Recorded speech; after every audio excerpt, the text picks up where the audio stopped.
Café Anyway. Here we are. Mike's Daily Podcast. It is FFF's episode 2720, 2720. And Mike Matthews not going to Mike's Daily Podcast live to 2720, I think. Hopefully 2027 would be nice. It's Mike Matthews. Sometimes we get some advice on this show, and we hang out at Café Anyway. Oh, people show up and they are strange. You know. And the website is MikesDailyPodcast.com if you want to go there. Mike's Daily Podcast. Check out the past podcast pictures and all that. That's appreciated. So, Mike's got some interesting stuff Daily on the show Podcast today. Yeah! What is this? Mark Cuban is walking away from Mark Cuban. Billionaire Mark Cuban is not cumin, which I love to put in many different things. I even sprinkled it on my turkey this year. Tasted pretty good. Of course, it's amazing in chili. Mark Cuban is many things: a serial entrepreneur, a reality TV star, and the longtime owner of the Dallas Mavericks. Recently, he said he was moving on from ABC's Shark Tank. After more than a decade, he is selling his majority stake in the NBA Dallas Mavericks at a valuation of around $3.5 billion, while maintaining full control of basketball operations. The Cubes purchased the team for $285 million in 2000. Quite a return on his investment. Of course, that was a lot of money he invested. I just want to have a couple summers with my teens before they go off on their own, he said. He actually made his first billion in the internet. It was MarkCubanBroadcast.com.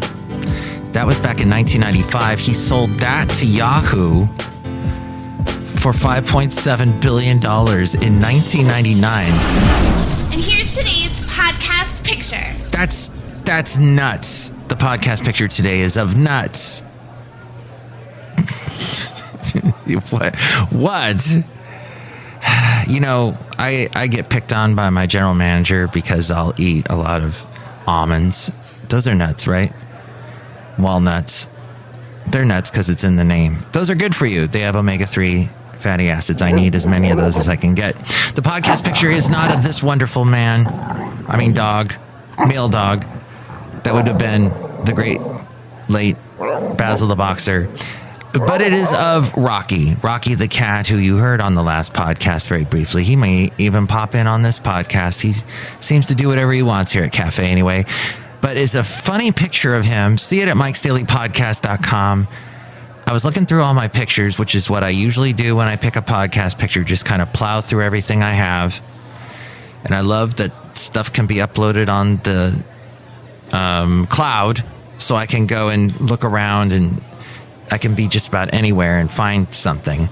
So, hope you like it. MikesDailyPodcast.com. It's also going to be on my Instagram and anywhere else you see the podcast. That if it has a little graphic next to it that's not my logo, it will show the podcast picture. So, my name for my podcast is MikesDailyPodcast.com. That is 3 big words. Or it's 3 words that make a big word, big name. And it's also got the dang apostrophe S that sometimes throws people. And I have to tell people over and over again, you can't type in an apostrophe on a website address. So, MarkCubanBroadcast.com being sold, that website, which is a very long name, sold for $5.7 billion. That just seems, how on earth did that even happen? He must have really been, and I never went to MarkCubanBroadcast.com. I think it's just a shell of what it was before. But from what I have heard from my very internet savvy, media savvy friends, that a lot of those exist here in the Bay Area, is that was something ahead of its time, MarkCubanBroadcast.com. And so Yahoo wanted it. They were buying all kinds of domains and whatnot. Don't they own Tumblr? And I'm also on Tumblr. I think it's MikeMatthews.tumblr.com or MikesPodcast.tumblr. I'm on there somewhere. You'll find me. And there's also a link at MikesDailyPodcast.com. So he sold that in 1999. He says some people think he's running for president. As prediction, markets currently put a presidential candidate at 25%. Oh, I guess 25% is what he's doing. Is it a 25% chance? I don't know. Rob wrote that, Rob Black, and I produce his podcast, and you can hear him on the radio, AM 1220 KDOW, weekday mornings, and he is on Kron Monday through Thursday on the television in the 9 o'clock hour. Addenda with Kevin. Tumblr is spelled, by the way, one of the downfalls of Tumblr, or one of the reasons why it did not do as well as it could have, is that dang missing a vowel at the end. It's missing a couple of vowels, it looks like. Tumblr. And that's why, but it was huge about 10 years ago. A lot of people were getting into it. But I'm at tumblr.com/MikeBlogs. This is Mike's podcast pick. Is that even a verb? Blogs?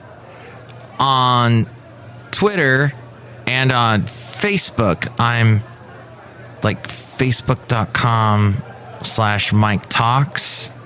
And Twitter, I think it's the same. At Mike Talks is what I am on Twitter. At Mike Talks on both, actually. Porch pirates are on the prowl. 1 in 4 consumers have fallen victim to package theft. We heard recently there are more Amazon deliveries that Amazon itself is delivering, and not UPS, not the USPS, not anybody else. It's just Amazon. So they're dropping off a lot of stuff on your porch. So these days, more than ever. As we go outside a Café Anyway. Oh, I just stepped over something that just came from Amazon. Anyway. I don't know what that was. It's probably for my lovely lady friend, or Rocky the cat. The holiday packages are more valuable. On average, consumers plan to spend about $547 on online orders. MTV News. You hear it first. We get packages that are worth about 147. So suddenly it's jumped up an extra $400, which is more than 3.5 times higher than what consumers typically spend on online orders. Mike is on it, man. Go where no man has gone. We love it, 22% had a doorbell camera when the theft occurred. So it didn't even matter, that doorbell camera that Amazon tries to sell you that too. You know, there's a real scary holiday coming up. So as the expression goes, they got you coming and going. 22%, and it still didn't matter. They were still robbed. $81 is how this is supposed to be read, is the average value of a stolen package. $81. And 25% of victims never received a refund for the stolen property. What? No. Oh, that's crazy. That's a huge percentage. 25%. Wow. So when the late great Basil the Boxer could not stand on his back legs anymore, I went online and I found that there was a harness specially designed for dogs like that. You could pick the back legs up. So I ordered one, and I remember it never showed up. But I contacted Amazon. What do? They told me to contact the merchant, and it all worked out. In the end, I got my money back. I bought it again and resent it. But you hear about this sort of thing all the time. We've had issues where the package delivered to us was put next door, and it's always the neighbor. It's the neighbor to the left, not the neighbor to the right, that always seems to get it. Not sure why. People get stuck on stupid. You know what I mean? 4 in 10 adults have some kind of health care debt. Almost half. In other interesting news there. Dallas cowboy cheerleader and 77-year-old Dolly Parton's album, Rockstar, It debuted in a number 3 spot on the Billboard Top 200 chart, making it her highest charting album ever. Even back when she was this huge country icon, having all those hit songs like 9 to 5, He'll Come Again, But You Know That I Love You, I'll Always Love You, all those other ones. The albums that those were on, even the greatest hits, didn't sell as much as this one, or chart as high as this one. That's amazing. McDonald's is bringing back by the way, why? Why, Dolly? It seems to be people love her version of We Are the Champions, but I love that thing. Is it Ron Halford from Judas Priest? I love the stuff that they did together. They're like really good friends. And he's bald like me. Woo! I'm not gay like him, but that's still, I don't quite rock like him either. But he is a rocker. He's an icon. Speaking of icons, McDonald's is bringing back the iconic McNugget Buddies. It was apparently big in the 1988. This is a limited edition Happy Meal toy for those of you that were yearning for that kind of thing. So DeSantis decided to take shots, take the low-hanging fruit, make fun of our cities. First off, none of his cities even rival the size of our top 2 cities in California. His cities, yeah, he's got Miami. Yeah, he's got Tampa. I love Florida. I love parts of it. Some of the people are like, Let me give you an example. My mom, my late mom, lived on this very short street. She had neighbors that were cool.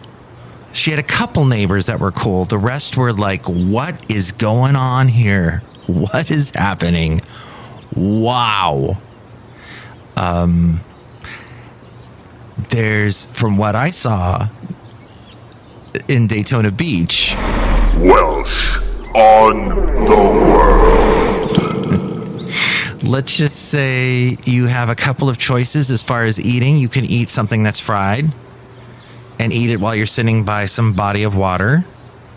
Or you can eat something that's fried and sit by some body of water, a smaller body of water. There's so much fried food in Florida. Now, this was the case in Alabama too, and probably in the South in general.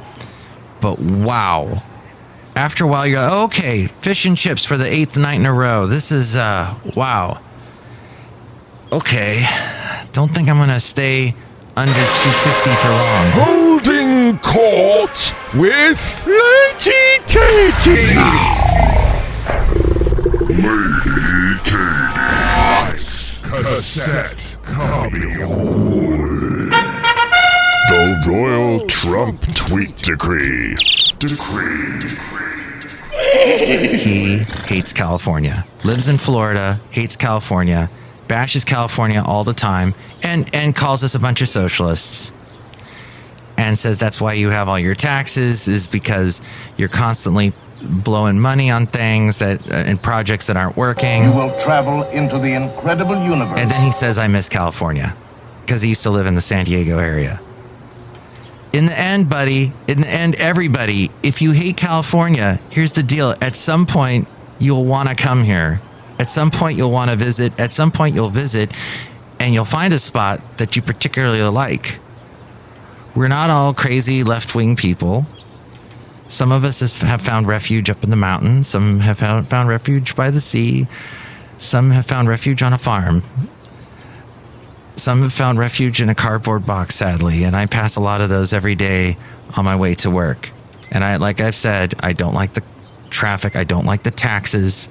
The two terrible T's I can't stand, traffic and taxes. And I don't like graffiti.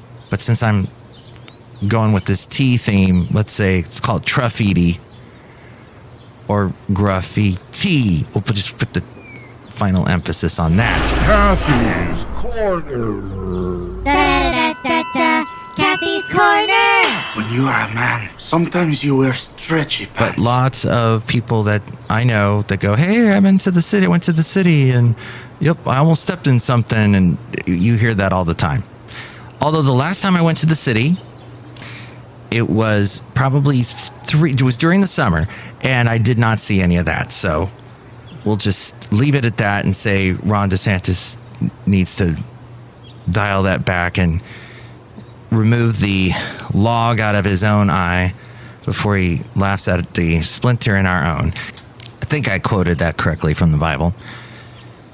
In Florida, you got to watch where you step, because if you step on something, you may not step in feces, but you might step on something that'll bite your foot off. I got through that. I got into it. And they got their hurricane stuff. Yes, we've got horrible earthquakes we got to worry about, but that does not happen as much as those hurricanes are happening. Knock on wood. This show is clean. I don't want anyone to go through hurricanes, but my mom used to go through it. Pretty much. But she'd be, just Florida. You just got to deal with it living in Florida. Got to get through these hurricanes. So, but Gavin Newsom, who was debating up there on stage with DeSantis, he apparently is going to drop a lot of money on trying to fix this homeless situation. He did have a plan that involved taking over a lot of hotel rooms during COVID. Fabagoo. That things to do. Could have been a colossal failure. The main thing that came out of that pointed anywhere towards failure was that in LA, the money got misappropriated. And earlier this year, actually earlier last week, somebody that was involved in one of the scandals of not using Newsom's money correctly was indicted on racketeering charges. But he has announced millions in grant money to help local and state agencies clean up homeless encampments near California roads. Recently in Santa Rosa, Caltrans, the Department of Transportation in California, cleaned up a bunch of encampments, just took the stuff and threw it away, put it in a big dumpster and crushed it. Just destroyed it. It's all gone. Didn't have to, people weren't like, you can't touch their stuff. That's their stuff that belongs to them. It was just, nope, they're on state property, it goes. So they're cleaning up highways, bike paths, parks. Bans mutations. And Newsom actually said last week, the public has had it. They're fed up. I'm fed up. We're all fed up. So that says a lot, because there has been, in California, there still is a lot of sympathy for the unhoused. Although I talked to somebody a trucker who had driven his truck all the way, his cargo from Boston, and he was here in California dropping it off, and he was about to go back to Boston. He said, here, you're homeless. They're not really homeless. They're just camping. He says, in Boston, if they're homeless, it's like a life and death thing.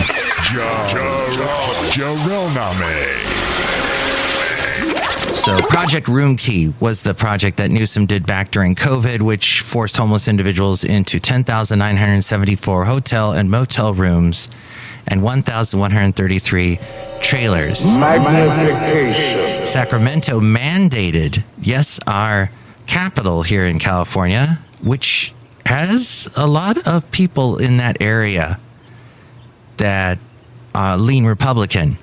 Sacramento, though, was mandated these private businesses, most of them already under tremendous duress from the pandemic's impact on travel and tourism, swap potential paying customers for people who exhibit high rates of drug use, mental health issues, and often have zero income. And then Gavin Newsom spent about $62 million in grants for counties to help them transition more people into permanent housing, including $35 million to pay for rental subsidies. He is trying. It is a problem here. So something has to be done. Then there is Jeff Bezos, who he's homeless in that he's not going to live in his Seattle home. He's thinking of moving to Florida. He is eyeing more office space in Miami after he announced earlier this month that he'd been leaving his longtime Seattle home and decamping to the Sunshine State to Florida. The e-commerce behemoth is seeking roughly 50,000 square feet of office space. The search began before Bezos revealed that he'd been ditching his Seattle digs, located just 10 miles from Amazon headquarters. They already have more than 400 corporate and tech workers who are assigned to offices in the Miami area. Overall, the company has quite the presence in Florida, with 85 designated facilities in Florida and at least 24 more either planned or under construction. That, according to the New York Post. Outside of Café Anyway, somewhere in Podcastro Valley, the last place on earth, look who's here. Hello, my master, it's Madame Rootabega. All of that is very interesting. Ooh. Have you met Jeff Bezos? Yes. Have you met Gavin Newsom? Yes. Are you going to start a TikTok account? No. Yeah, I would do a TikTok account if you could get to it on a web-based, with a desktop type situation with a website. Instead of, I do not want the app on my phone or anywhere near my phone for that matter. I know. But believe me, I've had some personal experiences with apps like this from countries like that. Just trying to be careful. I suggest the same to you as well. Look who else is here. Hello there, Mike. This is Valentino, the parking attendant. And this is Bison Bentley. Do it! Mike, we were sitting there in the booth, there in the parking lot, listening to your last podcast, and heard you talk about that guy that lies a lot. Yeah, he lies on his LinkedIn. Do it! Oh boy, he lies on his LinkedIn. Wow. A lot. And anybody that knows him that I talk to, they're like, oh, well, he's just, him. Everybody's such enablers. Gosh, this guy needs help. He needs to get help in a big way. But LinkedIn, they need to get fact checkers over there, because this kind of thing should not be posted on LinkedIn, the stuff this guy's posting, because he's lying. And that's the end of this podcast. Would you like to chime in about anything we covered today? You can call me at this number. Call Mike at the Café Anyway hotline. Area code 510-228-4640. And with more ways to reach me, here's a frame. Mike's Daily Podcast is written and produced and performed by Mike Matthews. His podcast is super easy to find. Download or listen to his show and read his blog at MikesDailyPodcast.com. Email Mike now at MikesDailyPodcast@gmail.com. See you tomorrow. Bye.